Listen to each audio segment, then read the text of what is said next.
નમસ્કાર ખેડૂત મિત્રો, જો તમે પણ મરચાંની ખેતી કરી હોય અને સારું ઉત્પાદન લેવા માગતા હો અને મરચાંને રોગમુક્ત કરવા માગતા હો તો આ વિડીયો તમારા માટે છે. અને મિત્રો, વિડીયો ખાસ કરીને છેલ્લે સુધી જોજો કે જેથી તમને પૂરેપૂરું નોલેજ મળે અને તમને કોઈ દવા છાંટતા વખતે કોઈ પણ તમને છાંટવામાં કોઈ સંકોચ અનુભવે નહીં અને તમને એવી સારી રીતે માહિતી મળે. તો વિડીયો ખાસ કરીને છેલ્લે સુધી જોવાનું રાખજો. તો મિત્રો, ખેડૂતોનો ખાસ કરીને જે શિયાળાની અંદર જે મરચાંની ખેતી કરતા હોય છે ખેડૂત મિત્રો, અને મરચાંની અંદર ખાસ કરીને થ્રીપ્સ માટે જે મરચાંની ઉપરનો જે ભાગ હોય છે, જે પાન કૂકડું વળી જતું હોય છે અને પાન એકદમ રૂના જેવું ઉપરથી થઈ જતું હોય છે કે પાન મોટું નથી થતું હોતું અને પાન નાનું જ રહીને વધારે વિકાસ નથી કરી શકતું. અને મિત્રો, આર્યાએ જે રોગ કહેવાય છે તેને કૂકડવાનું કહીએ છીએ અને તેના માટે જે જીવાત જે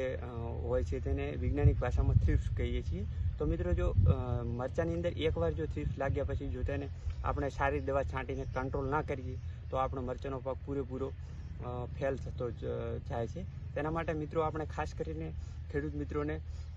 સારી એવી દવાનો છંટકાવ કરવો જોઈએ કે જેથી આપણા મરચાંની ખેતીને સારી રીતે આપણે બચાવી શકીએ અને સારું ઉત્પાદન પણ લઈ શકીએ. તો મિત્રો, ખેડૂત મિત્રોને દવા એવી છાંટવી જોઈએ કે જે દવા છાંટ્યા પછી થ્રીપ્સ માટે પણ કંટ્રોલ આવે, બીજા જીવાત માટે પણ કંટ્રોલ આવે અને સાથે સાથે મરચાંનું જે ફ્લાવરિંગ સ્ટેજ છે કે જે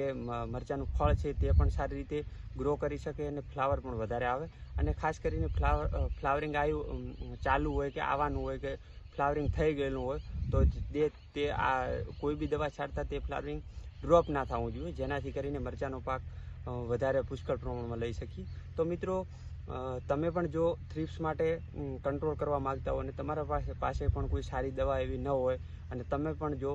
મૂંઝવણમાં હો કે અમારે કઈ દવા છાંટવી, કઈ દવાનું સારું એવું રિઝલ્ટ મળશે, તો તેના માટે હું તમને આજે એક દવાની વાત કરવાનો છું કે જેથી તમે આ દવા છાંટીને પૂરેપૂરો તમારે મરચાંની અંદર થ્રીપ્સ માટે કંટ્રોલ કરી શકશો. તો મિત્રો, વાત કરીએ એક દવાની, તો એ દવા છે આજે મારા જોડે સિજન્ટા કંપનીની સિમોડીસ. તો મિત્રો, આ દવા મરચાંના પાક માટે સારી એવી અસરકારક સાબિત થયેલી છે કે જેનાથી કરીને થ્રીપ્સ માટે બહુ સારું એવું કંટ્રોલ લઈ શકીએ છીએ. અને સાથે સાથે આ દવાનો એક મુખ્ય ઉપયોગ કે મુખ્ય બેનિફિટ એ પણ છે કે જો તમે ફ્લાવરિંગ સ્ટેજમાં પણ છાંટશો, ફળ આવી ગયેલા હશે તો પણ છાંટશો તો પણ આ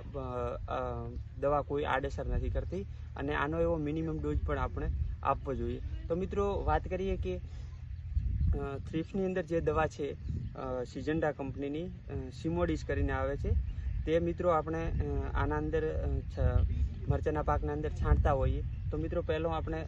ધ્યાન રાખવાનું છે કે 15 લીટર પંપની અંદર 25 ml